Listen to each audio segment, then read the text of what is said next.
ঠিক 5 বছর আগে বিশ্বজুড়ে মহামারীর প্রকোপ শুরু করে কোভিড-19 ভাইরাস। চীনের উহান থেকে পুরো বিশ্বে ছড়িয়ে পড়ে প্রাণঘাতী এই ব্যাধি।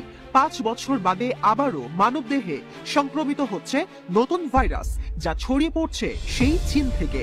ইতোমধ্যেই দেশটির সকল হাসপাতাল ভর্তি হয়ে গেছে সংক্রমিত রোগীদের মাধ্যমে। নতুন এই মহামারীর পেছনে রয়েছে হিউম্যান মেটানিউমো ভাইরাস, সংক্ষেপে HMPV। তবে শুধু হিউম্যান মেটানিউমো ভাইরাসই নয়, নতুন মহামারীতে আক্রান্ত ব্যক্তিদের দেহে পাওয়া গেছে একাধিক ভাইরাস, যার মধ্যে রয়েছে ইনফ্লুয়েঞ্জা এ, মাইকোপ্লাজমা নিউমোনিয়া, এমনকি কোভিড-19 এর অস্তিত্ব। ভারতীয় সংবাদ মাধ্যম NDTV সহ বিভিন্ন আন্তর্জাতিক গণমাধ্যমের দাবি, হাসপাতালের পাশাপাশি তিল ধারণে ঠাঁই নেই মর্গে, এমনকি শ্মশানে পাওয়া যাচ্ছে না অন্ত্যেষ্টিক্রিয়ার সিরিয়াল। সামাজিক যোগাযোগ মাধ্যমে বেশ কিছু চীনা ব্যবহারকারী জানিয়েছে, দেশ জুড়ে জরুরি অবস্থা জারি করেছে শি জিনপিং প্রশাসন।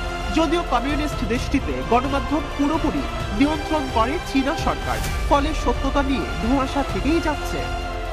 NDTVর প্রতিবেদন বলছে, HMPV মূলত একটি শ্বাসতন্ত্রের ভাইরাস, যা ছড়িয়ে পড়ার মাধ্যমে আপার ও লোয়ার রেসপিরেটরিতে সংক্রমণ ঘটায়।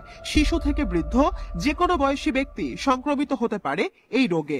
যদিও যেসব ব্যক্তির রোগ প্রতিরোধ ক্ষমতা কম, তাদের আক্রান্ত হবার ঝুঁকি সবচেয়ে বেশি। 2001 সালে সর্বপ্রথম HMPV ভাইরাসটি শনাক্ত করে মার্কিন কেন্দ্রীয় স্বাস্থ্য সেবা সংস্থা CDC। শ্বাসতন্ত্রের রোগ হওয়ায় কোভিডের মতো HMPVর লক্ষণগুলো একই ধরনের। সংক্রমিত ব্যক্তিদের জ্বর, ঠান্ডা, সর্দি, নাক বন্ধ ও শ্বাসকষ্টের মতো বিভিন্ন উপসর্গ দেখা যায়। অবস্থা জটিল হলে সংক্রমিত ব্যক্তি ব্রঙ্কাইটিস ও নিউমোনিয়ায় আক্রান্ত হতে পারে, আর আক্রান্ত হবার 3 থেকে 6 দিনের মধ্যে উপসর্গ দেখা যায়। ছোঁয়াচে এই রোগটি সংক্রমিত হয় হাঁচি কিংবা কাশির মাধ্যমে। নোভেল করোনা ভাইরাসের মতো কোনো ব্যক্তির সঙ্গে হাত মেলালেও ছড়াতে পারে HMPV। জীবাণুমুক্ত করার জন্য 20 সেকেন্ড হাত ধোয়ার পরামর্শ দিয়েছে CDC।